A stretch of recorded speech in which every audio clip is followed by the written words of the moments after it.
Сайн бацгаанаа сонсогчдоо кино шиг амьдрал подкастын дараагийн дугаарыг эхлэхэд бэлэн боллоо. Ее. За би подкастуудаа хийснийхаа дараа нэг удаа өөрөө сонсдог байхгүй юу? Яг юун дээр алдсан байна? Юугаа засч залруулах уу? Ерөнхий тэр подкаст ямар хөө болж өндөрлсөн байна гэ анализ хийдэг байхгүй юу?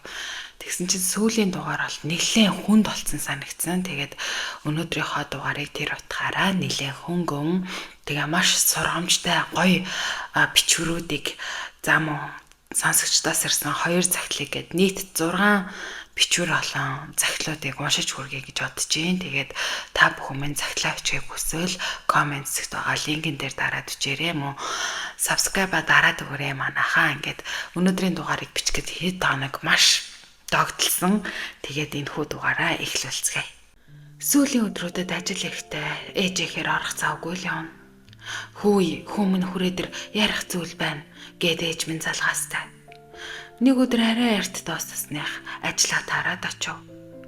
Би энэ гайгүй юу ээж гэж асуухад зөрүүлээд би яах вэ? Чи болроогийнхоо хөөцөлдөд буй ажлыг нэг шалуулах арга байна уу? Бата ойртоо нэг л биш. Чи яасныг нь мэдээд баяраас авгаа хөвгттэйгээ тар тур хийсэн. Нөгөө юм хүртээд байгаа бол л та. Баярмаа одохгүй төрнө. Гэр орно нь хоол унттай юу гэд урсгаж өглөө. Ээлжид гэрийн даалгавар эхэлж байна. Ингээд л ээжээсээ даалгавраа аваад шуудрлаа да. Би айлын том 4 эрэгтэй 4 эмэгтэй дүүтэй хүн.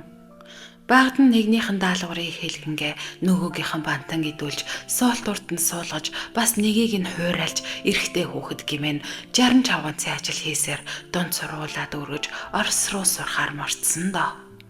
Тэнд сурах 8 хийх хоёрыг хослуулан байж олсон хідэн бор төгрөгөө ээж аав дүү нартаа л явуулдагсан.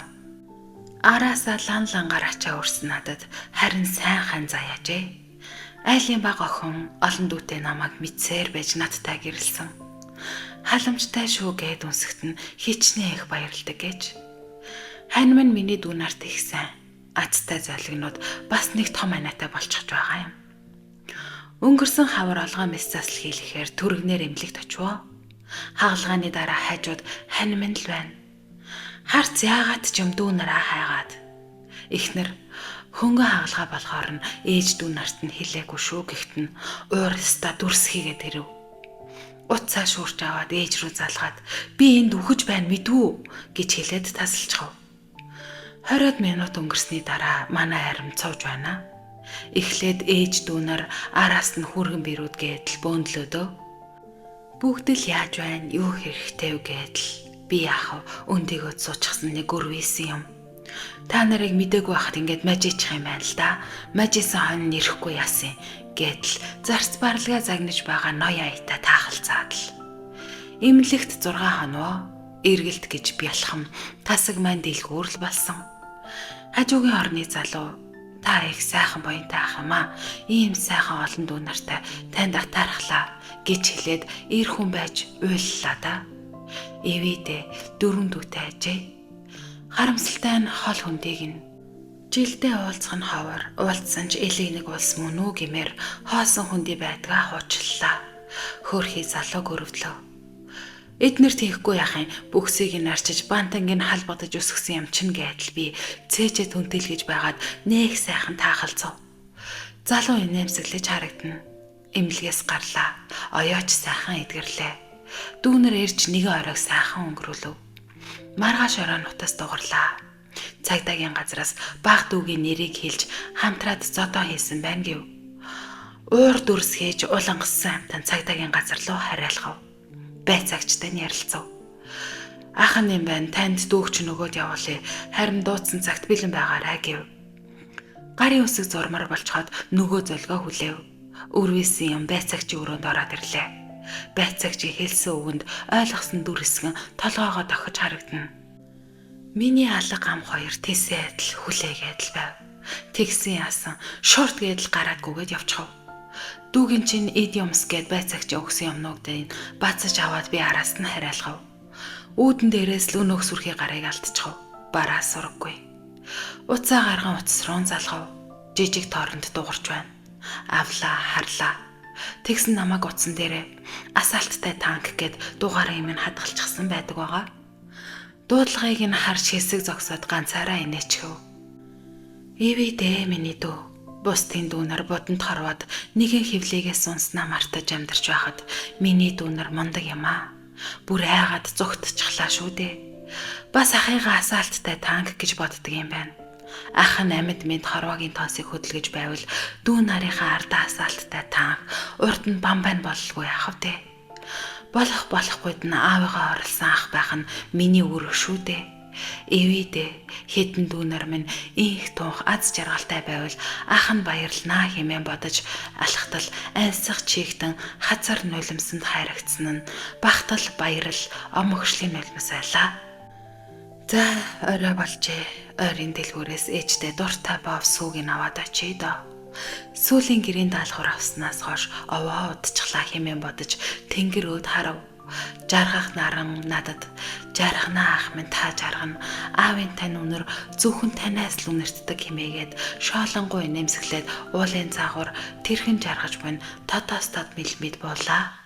За гисэн сайхан бичвэр байна. Даанч бичвэрийнхаа эзнийг олж чадаагүй. Би бичвэрийнхаа араас дандаа одоо эздийнх нь нэрийг дурдаад явдаг. Тэгээд энэ хүү бичвэрийнхаа эзнийг олоогүй учраас хөлцөл өчөө ингээд дараагийн сонсогчоос харсан цагтлыг эхлүүлцгээе. Танихгүй дугаараас дуудлага ирлээ. Уцаа аваад байна уу гэтэл байна би байна. Гих ойрт сонсоогүй нэг л танил хоолой. Нүдний өмнөр өнгөрсөн 10 жилийн дурсамж юугүй зураагаад сэтгэл өмөрөд ирлээ. Бид хоёр чимээгүй дор бодолд автаж юу гэхээ мэдэхгүй хэсэг танилцлаа. Надад үнэхээр хэлэх үг байдаггүй. Юу байна гэл таньвш. Гинэтгэн тэр хүүгээ намралтын өдөр авч болох уу? Хүүтэйгээ уулзмаар байна. Маш их санаж байна гэв. Би хариу хэлж чадахгүй яриад нөгөө өөрөөс нь асууя гэв.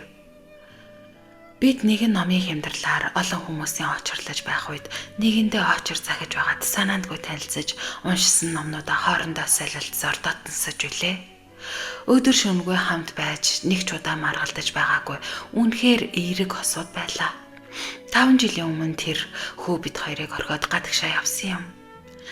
Тэр өдөр гадаа их салхитай, бүүдгэр, бороо орохын өмнөхөн бид нисэх буудлын руу орж хагцаж салж чадахгүй биенээ инхрээлж арай гэж түнээсээ холдож бараагийн тасартал хойноос нь харан зогсож үлээ. Нисэх буудлаас гараад ирэхэд хоолой зангиран бүх гомдол зад тавигдахтай зэрэгцэн гадаа бороо шаагж эхэлж үлээ. Гэвч би бороо намдаж онгоц хөөх хүртэл бараг 2 цаг хүлээн гадаа зогссон.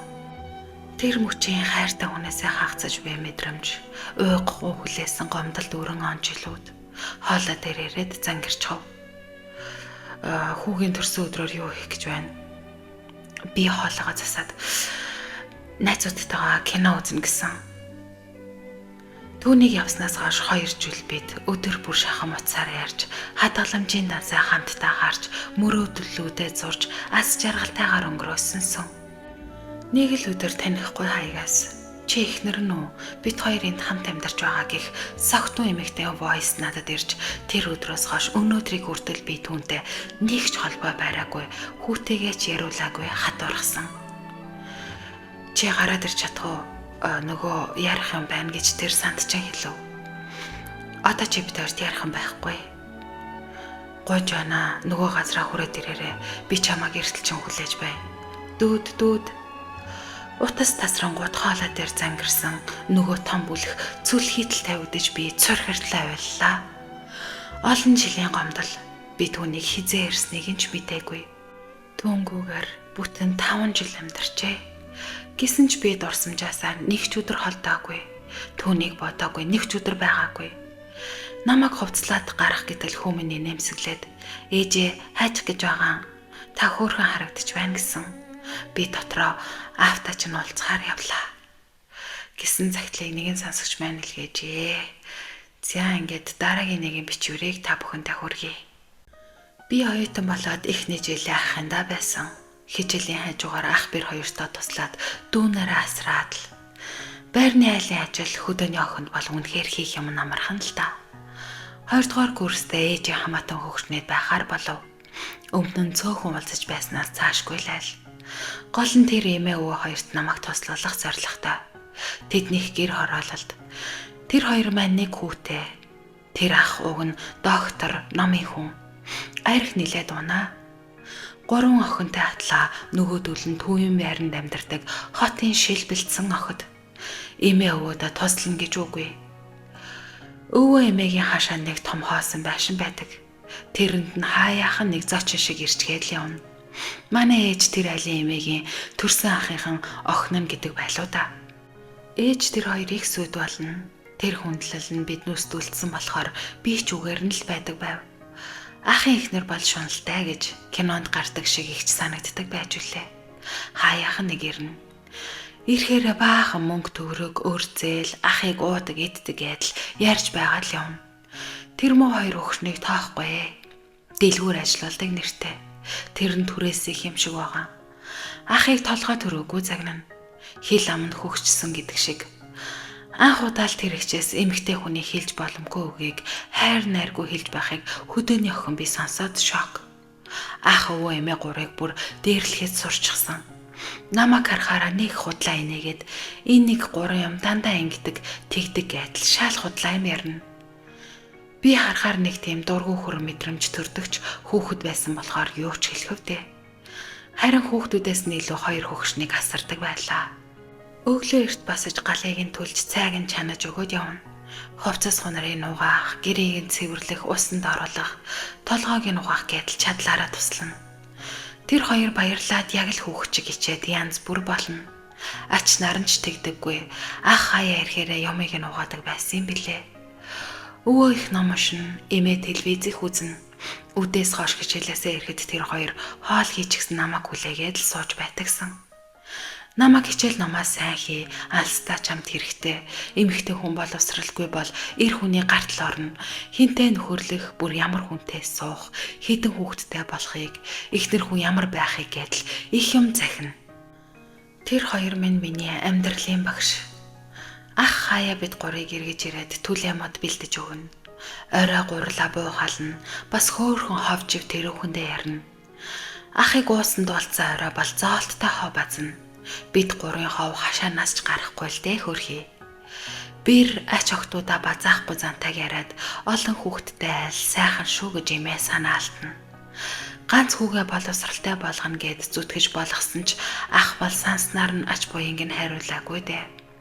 Нэрэл олон хүүхэдтэй байсан бол би биедээ түшигтэй. Бэрэгч ах дүүгээс нь нэмэж ингэж дураараа аашлахгүй байсан даа гэх бодол 18 настай надад төрж билээ. Ахын дунд охин надтай ч цуу шар охин байдаг байлаа. Би муист тэр шүтэст сурдаг. Хаяа таарахаар минлээд заримдаа танихгүй хүн шиг өнгөрнө. Би бүр гайхаад намайг хөдөөнийх болохоор тэгдгийм байх таа гэж боддог байв. Ирээд имэд хэлэхээр яадаг золигвэ яаж байгаа юм бол гэдгсэн. Нэг удаа тэр манай сургуулийн тэнд хийсэгэн охид хөвгүүдтэй тамхи татаа зогсож байгааг нь харчв. Намайг танихгүй юм шиг л байсан. Ээжийнх нь байж байгаа байдал зан нь тийм л хүнийг би болохоор байсан л да. Харин тэдний бага охин дунд сургуульд сурдаг хамгийн дайжгүй нь. Надтай чацуу охин нь сүүлд нэг их нэртэй хүнтэй явуулдаад салгаж суугаад тэрнээсээ салаад гадагшаа яваад тэндээ гадаа түнтэй суусан дулцсан. Ах хаяа ганцаараа голдуу ирнэ. Эрэхтэй бид 3-т хүн савчрна. Надад мөнгө өгөөд дүүдээ баярлалаа гэдгсэн. Би ч яхав тэрэнд нэг их юм бодохгүй. Хийх ёстой зүйлээ л хийж байгаа юм шиг байдагсан. Одоо батхад ахтаа хийсэг хинч гисэн ээж авдан туслаад тийм болж байсанд баярлдаг юм. Ахын дүү их ажилсаг ухаантай юм. Игч маань охиноо сайн хүмүүжүүлжээ. Дараа жил ч гэсэн та 3 хамт байна үсттэй гэдгсэн. Би тэгнэ гэдэл. Бид 3 бие биендээ дасаж нэгэн гэр бүл болов. Өвөл болж бид 3 амьдрал үргэлжилсээр л. Нэг өглөө би эхний 2 пар хичээлгүй болохоор нь босоод цай чанаад тэр 2 манж босов. Өвөө ойрд би энэ тиймхэн гээд имээ даралтныхаа эмийг нь төхүүлж өглөө. Өвөө орон дээрээ сууж байснаа гинэт сонио гар нь хөдлөөд хоошоо налаад онов. Имээ бид 2 уралдаад л очлоо. Ухаан алдсан бололтой. Би сандраад түргэн дуудаад ах бэр 2 лууч залгав. Хажуу айлын ахыг ч 2-ыг ч дуудав. Тэр 2 орж ирээд ихнэр нь сандраад харин хажуу айлын ах надад хандаад өнгөрсөн юм шиг байна. Гэхдээ би итгэж өгөхгүй уйлаад эхлэв. Удалгүй түргэн ирээд нас барсан байна гэв. Ах бэрэгч хоёр чирлээ. Эмээ хүүгээ ирэх хүртэл шоконд орсон байсан уу? Итгэхгүй байсан уу? Хүүгээ хараад гинэтхэн аймаар уйлж билээ. Ажил явдал өнгөрч эмээ бид хоёр гонигтай өдрүүдийг давж байв. Амралтын өдөр бүр би эмээгээ дагуулад автобусаар гандаа орж ном уншуулна. Нэг өдөр бэрэгч хоёр охинтойгоо ирлээ. Эмээч сүд болоод би хоол унд хийж өг. Бэрэгч аав явдрын түлхүүрийг гээд эмээгээс аваад хитэн хуучны мөнгөн аяг худаг ганс 2-3 алтан бүгжийг нь аваад явна гэв. Та хоёрыг хүн амтан дээрлэхэд дээрэмдээд эсвэл хулгайч авчихна гэхэд эмээ. Тэгээ охин минь та нартай хэн булаацалтгав дээ гэд өгөөд явуулав. Гарсныхан дараа энийг ах чинь мэдж байгаа болов? Манай тэр архинд толгоогоо мэдүүлчихэд байна да гэж хэлээд санаалдаж үлээ. Ах мэдэж байсан юм байлаа. Дараа нь ах эрэхтэй хадгалж байгаа гэсэн ч би хажуу айлын хчээс зарж үрсэн гэж сонссон ч эмээд хэлээгүй юм. Хажуу айлын хч бэрэгчэд их дургүй. Намайг голохгүй хамаг юм аярна. Цагаан сар төхөөд би амраад харихаар боллоо. Ээждээ надаас ур тослох хөнгөөг мэддэг болохоор эмээ намайг явуулсан байх. Сар шахуу яваад ирэхэд эмээ их ядарсан, ганц харцсан байсан. Тэгээд эмээ ганцаараа болохоор хүүгиндээ амьдрахаар болж би ахих руугаа явсан. Хаяа эмээ бит хоёр уулзгаараа сүйд болно. Би биендээ сансан гэж чигтэйхэн. Намайг үнсээд л мөнгө чихэр нууж өгөөд л хөөрхөн гэж. Хүн хүндээ тасна гэж хэдхэн сар хамт байхдаа бид гурав тэр хүндэл жаргалтай байсан юм да. Эмээ хүүгийнхаа бага охиндоо нэг өрөөнд амьдардаг байсан. Зомби амраад намар ирэхэд эмээ нийлээд дуу муутай болсон байсан. Би ээжихээ явуулсан ямыг өгөөд тэгсгээд гарсан ч сэтгэлдээ зөндөө их зовж билээ. Эмээгийн тийм байгаад ахыг буруутгаад гомдоод л алхав. Бид хоёр хаяа холбогдсоор холцсоор л нэг удаа очтол надаас чи нөхөртэй болж байна уу гэхээр нь үгүй яасан бэ эмээ гэсэн чинь чамд л өвгөө минь төрөндөө гэж билээ. 3-3 ач охин нь байхад надад өвөг төрнө гэж боддог байсанд нь хайр хүрмээр юм шиг. Төгсөх жил би завгүй явж байсаар уулзах нь багасаад эмээ минь тэр хавар өвөөгийн араас явсан да. Хүн хүндээ тийм хурдан тасдгийг бид гураас өөр хинч мэдэхгүй мэд. Хурдан тасгасан шигээ тэр хоёрыг минь хурдан аваад явсан да. Гэхдээ манай хоёр их буянтай хүмүүс байсан. Тэр хоёроос би их сургаал захиас сонсож амьдралын алдаа оног үеийнхнээсээ төрүүлж ойлгосондоо баярлаж явдаг юм. Хүн заавал алдартай хүнээс биш хажуудаа байгаа энгийн хинийг нээсэл сурч авах гэхийн ухаанаар хандаад ойлгоход амьдрал нэх хэцүү биш юм шигэ. Бэ одон гэсэн хүн бичсэн байна. За ингээд дараагийн нэгэн сонсогчоос ирсэн загтлыг та бүхэндээ хүргэе. Сайн байна уу? Загтлыг минь унших хөөрхөгчтэй үнэнч сонсогчдоо та бүхэндээ энэ өглөө өдөр орой мэндийг хүргэе. Би одоо 22 настай нэгэн хувийн компанид маркетингийн захирал хийдэг. Энэ захирал гэдэг нэр томьёог би 18 настайгаас хойш хичээлийнхээ хажуугаар ажиллан байж олж авсан юм. Их үн цэнтэй цол юм шүү. Нас минь багч хийсэн хичээсэн өдрүүдийн минь шагнал. Би багасаа л гэр бүлийн хүчирхийлэлд өртдөг байсан. Ээж аав минь салаагүйч өдөр бүр хэрүүл маргаан зодон цохон аавын яргалал тамлал ээжийн уйлж орлох дуугаар өглөө эсвэл үчийн бүрээтэй залгадаг байсан юм. Тэр муухай задуурыг энд нэг бүрчлэн бичээд яхав. Гэр бүлийн хүчирхийлэл гээд явъя. 2 хүүхдийнхээ өдөөс харж байгаад би ээжээ чинь алаад үстэй толгойг нь тас тат ирээ гэдэг хүний төрсөн эцэгтэй юуж ярих вүлээ. Тэр задуур бол зүгээр л харгислал, яргалал, атийн болгоныг сэтгэж тамгалдаг гэсэн. Би мах бодын гэмтэл эдэглэж, давхар сэтгэл санааны гэмтэл хүнд харагдахгүйч үнэхээр аимшигтай гэмтэл шүү. Ийм орчинд өссөн ч би буруу замаар орж муу хүнтэй нийлээгүй. Тусламж хэрэгтэйд нь туслаад даварсан нэг нь байранд нь тавьчихдаг ухаантай хэрсүү хүчрхэг эмэгтэй болж төлөвшсөн. 18 настайдаа айлын эрхүүд хууртаж игээтэй лээчигээ туулсан амьдралыг давтчихаагүй. Ээдээ охтууд дүүнар минь үеийнхэн минь энэ хүн л биш шүү гэсэн дохио авсан бол хайж сураарай. Тэрнээс гой сайхан хүнлэг хүн ард нь хүлээгээд л зогсож байдаг шүү. Авч суугаагүй аж чамаас илүү найз нөхдөө нэгт тавьдаг эсвэл аав ээжигээ үл хойшоодог хүн бол хүнд хизээж хань болдоггүй байлаа. Чамаг авч суугаад жаргаан бла бла хоосон амлалтанд нийтгэж болохгүй.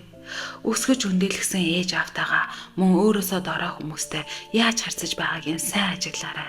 Сайн харж тунгаагаарай охтууд минь. Эцгийн хайраар дутаж явхдаа насаараа багч яг эцэг шигийн аран шинтэй хүнтэй уулзарч араараа тавиулж задуулаад салсан юм. Түүнээс хойш 4 жил хүнтэй үерхээгүй, хүссээгүй.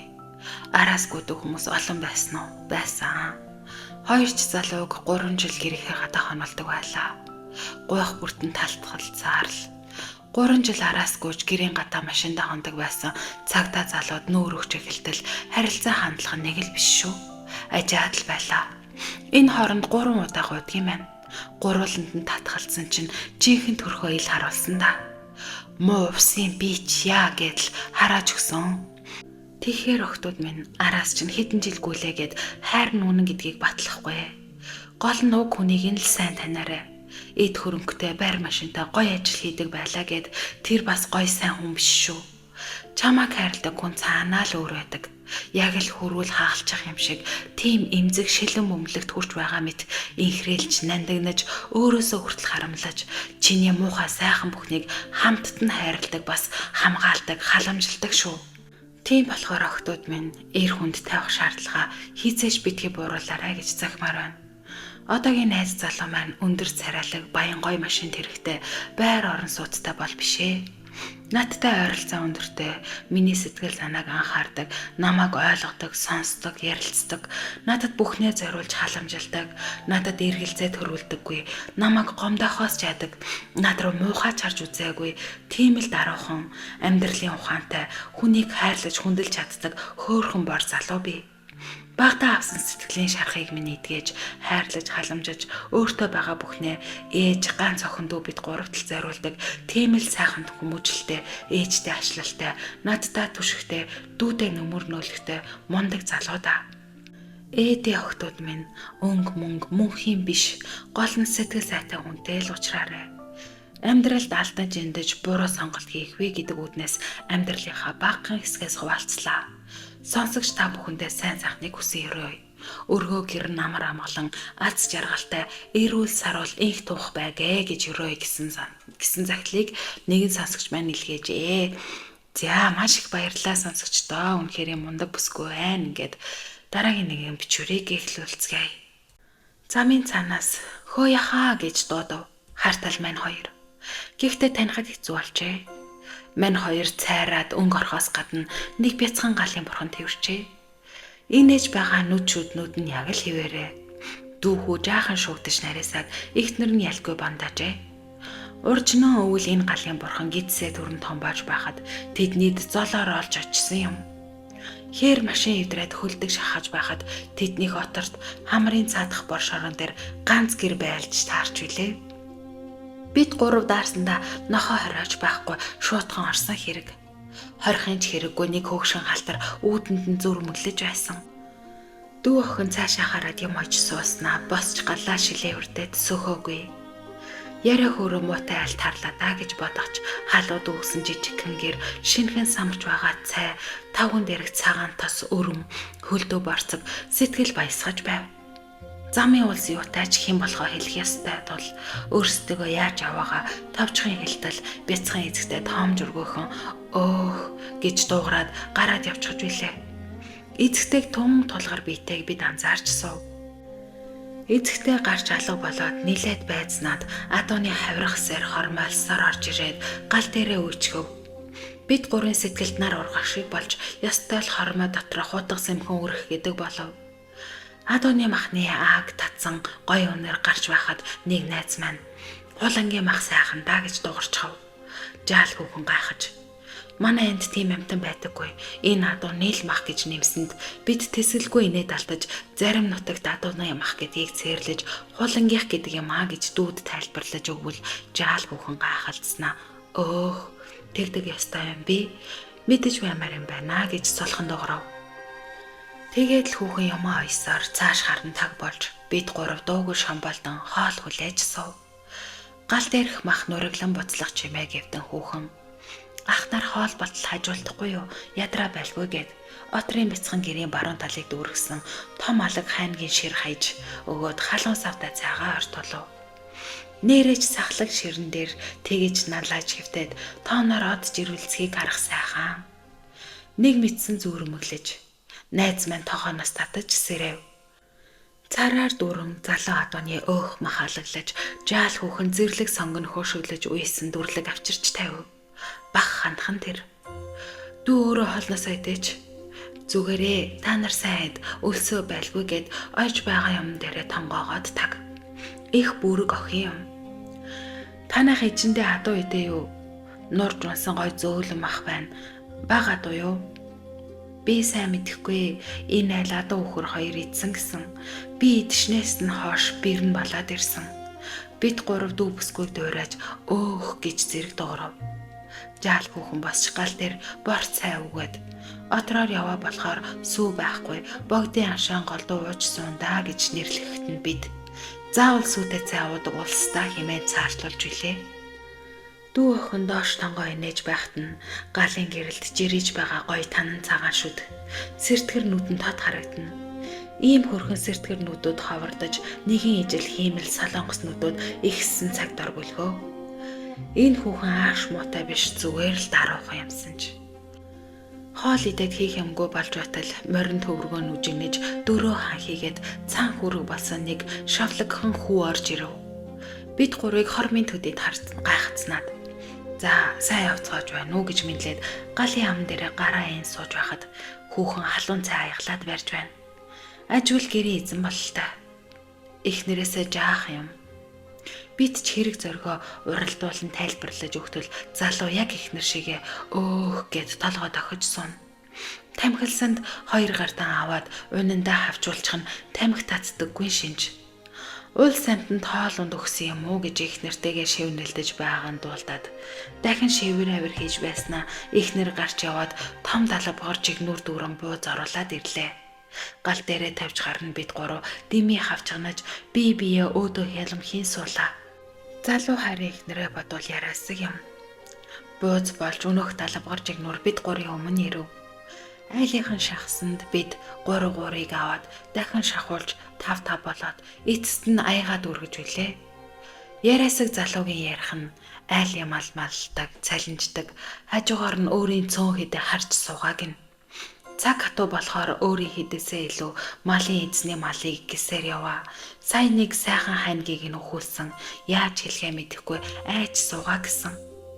Залуугийн хараа улам хаалж эхнэрээсээ 3 дөө энэ жил 20-той эхнэрээ эргүүлж гүйсээр байгаад давхар биетэй болгож орхиод аав ээжтэй загнуулаад сая өвөл хурмаа хийсэн гин. Энэ үгийг хэлж байхад нь ичимхий эзэгтэй доошоо тонгоо инээ талтаж суув. Залуу гарч морой харамжих гэж байхад нь бид гадаалав. Хатуу цагийн хаагур яваав гэлтэй омголон тарган хэрмөр хамар татан дүүгэж үргэж босгон тачигнуулах нь ирмэг гэмдэг юм гин. Тайрцын чинээ намханч 2 шуун ган төмөр ирийн хуйх санж. Би лав ийм өрнөөс холуур тойрч залбирч авсан. Унтахаас өмнө жаал 2 шивэр авир хийж байснаа нөхөр гарч гэрийн хаяа хаваас хангир жингэр дуургаж байснаа шил арх оруулж ирж сөгнөхөн тэрэ. Бид гайхаж та хоёр архиа бие биенээсээ нууж уудг юм уу гэж наригвал гэрийн 2 залуу хүмүүсийн цогтой инээ дээр тачигнуулан хөхрөлдөж өөрсдөө арх огт удаггүй уяодж туйлдсан малтаа өгдөг юм аа гэцгээж үлээ.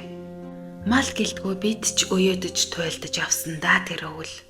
Унтахаар хэвдэж байхад эхнэр нөхөр 2 зэрэг хөдөлж биднийг үстэй дээл хүрэм эсгий туурга ноосон хүнжил зэргээр хуучсанд бид нэрлэхвэл отрын гэр хүүтэн даарч хонвол айл юм уу гэх дарагдаж өгвөл хонц юм уу гэх гэдэг юм. Ах нар замын улс дулаан хон хобот гэж цэцэн үгийг хэлж үлээ. Дүү нартайгаа эргээд уучран уулзсан да баяртай байна. Дахин зочлон очих хуурай ах дүү бололцсон. Нутагт нь сайхан зунтай гин. Хүүн хөөрхөн том болчихож хотод ирж Чингис хааны төмөр хөшөө үдсэн гин. Өнөөд орцоо бүгдэг ах өөхнөөс айдаг ах хоёрт минь хүргээрээ гэсэн. Нэг найз маань өгөх байхаа олж ядаад нэг дорцоо бэлгэлсэн юмсанж. Хүнд өөрөөсөө өгүүлшгүй том тос хүргэснээ мартаж орхиод өөрөөлийн өгсөн нэг муу дорцоо ухныг одоо болтол санаж байдаг манай монголчууд аа гэж эний гэсэн хаягтай хүн бичсэн байна. Монголын минь ёс заншлыг шингээсэн, монгол хүмүүсийн маань өв уламжлал, бие биенээ гэсэн чин үнэнч сэтгэлийг шингээсэн үнэхээр сайхан бичвэр байлаа. Ингээд дараагийн нэгэн бичвэрийг эхлүүлцгээе. Олон ахтай болохоор аав минь надад жигтэй их аим. Аавын тухай дурсамж олон бий. Хүүхэд байхад миний буруу байсан ч аав зөв болгоно. Ээж бол хараа эсэргээрээ. Тэгээд л балансалдаг байж тээ. Би 2 билүү 3 дугаар ангийн зуны амралтаар үсээ тайруулыг их гээд морьныхоо дэлийг засаж буй аав дээр очиод хэлэхэд найшир гээд их хичээж тэгшгэн тайрчаад ээжэд хоёулаа аль болонгаа алдаж билээ. Намар болоход овоо ургасан л да. Бодвол хатаас ирсэн айлын охтыг дуураймаар санагдсан юм байлгүй.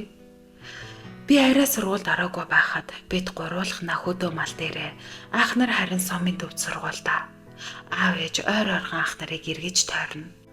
Аав явбал надад зөндөө их чихэр бов хувцас бэлэгтэй. Ээж явбал тэгсгээд л хоос шахуу ирнэ. Манайх олон хүүхдийн тоогоороо юу эсвэл эцэг их мань мал ихтэй болохоор уу. Тэрийгээ дагаад ажил гэж жигтэйхэн. Аав минь тувар шидтэй панзих үсрэгдэг хүн байсан. Намайг давуулаад очино. Нэг өвөл дунд сургуулийн амралтаар гэртээ амарч байсан юм. Аавын талынхаа мата ахих ирж цай уу гэд өрөв. Яг ямар учиртай цайлга байсангийн санахгүй байна. Намар аав 2 жороо ижил зүснэмээр авсан гэд дуулдаж байсан. Тэрийг нэгийг надад унуулад өөрөө нэгийг нь унаад л хоёулаа айл хийсвэ. Тэдний ирсэн хүмүүс морийг минь сонирхоод л охноороо бас хос мориороо аав минь гангараад л оройхон болж аав арх уугаад нилээд халамцуу болов. Би явъя гэд явах шинжгүй хүмүүстэй юм яриад л тэгж байгаад шүн дунд явхаар болов. Манай хоёр ойрхон л тоо. Тэгээд гарахтаа би малгайгаа олдоггүй ороолтороо ороогоод гарлаа. Замд зулаад араад чихэр хатгуулаад л тэгсэн аав минь мэдээд үстэй малгайгаа өгөв.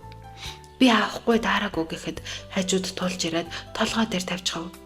Би тэгсгээд өмсөө тарихад аавын минь чих хайрагдсан байж үлээ. Ахлах ангид сумын дотор баринд суудаг болсон. Ах нар төгсөөд ганцаараа үлдсэн юм. Нэг удаа аав эргэж ирэхдээ надад 2 хүрээрээ Орсын манатан цаг авчихаж аав нь охинд алтан цаг авчихлаа гэд бөөн баяр. Би яасан гоё юм бэ гэснээ өрөөнийхөө охтуудаас ичээд та аваад яв дараа зүй гэхэд юу гэж байгаа отол зүүдэг нас гэд би хүүхдээсэн юм болохоор их л ичиж үлээ. Тэгээ тавдрынхаа яраалт хийчихсэн. Өрөөний охтууд байраар нэг яриад нэг хэсэгтэл алтан цагт хочтой болсон. Хамаатны ихч Орос руу намаа хийдэг гэд хөдөөгөр ирж зардаг байсан юм. Тэрнээс улбаатай одоо ч надад нэг монотон хослол байдаг юм. Охноо амхандаа л гоёх гэдэг байсан юм байлгүй дээ. Ахлах ангид орсон жилээс л наадам болгоноор морь имэйл бэлдээд сумын төв рүү ах нараар нэг нэгээр нь эсвэл морь ууж байгаа хүнээр явуулна. Би яах вэ? Ангийнхантайгаа нийлжгүйгээд хаяал унана. Ихэнхдээ хөвгүүдийнхээ моциклийн ард сууж ангиараа энэ тэнд бөөгнөрөд заримдаа унахгүй бацаагаад явуулчихна. Юу ч хэлэхгүй. Ээж л бла бла гэж хаяа өглөнө. Намайг оюутан болсон жилээс л би энэ өвдөж эхэлсэн. 2 дугаар курсын 100 аав минь хор тавдар гэдэг өвчин тусаж бид яахаа мэдэхгүй сандарцгаав. Том ах эгч нар хотод хэвтүүлж байгаад сүултээ эмчилгээгүйгээд гэртээ ирээд 3 дугаар курсын намар бурхан болсон доо. Тэр намар хот руу сургуультай явхад жигтэй хийх турсан аав минь тэврээд үнсэхдээ өмөлцөж байсан тэр дүрх хамгийн сүүлх байсныг нь мэдээгүй. Ээж минь өгсөн мөнгнөөс тусдаа нууж охинтой өгсөн мөнгөн ч сүүлчиг байсан. Би өөрөө ирэхгүй хорогдож цаанаасаа л та хоёр дахин уулзахгүй шүү гэсэн шиг 2-3 удаа тэрвэрч үнсүүлж билээ. Ахыхаа машинд суугаад уйлсаар л явсан. Ах нар ирж очиод надаас бусд нь зөндөө уулзаж байсан. Намрын сүүл сар хавьд би энэ муудлаа эрцгээ гэж хөдөө байдаг ах ярьлаа.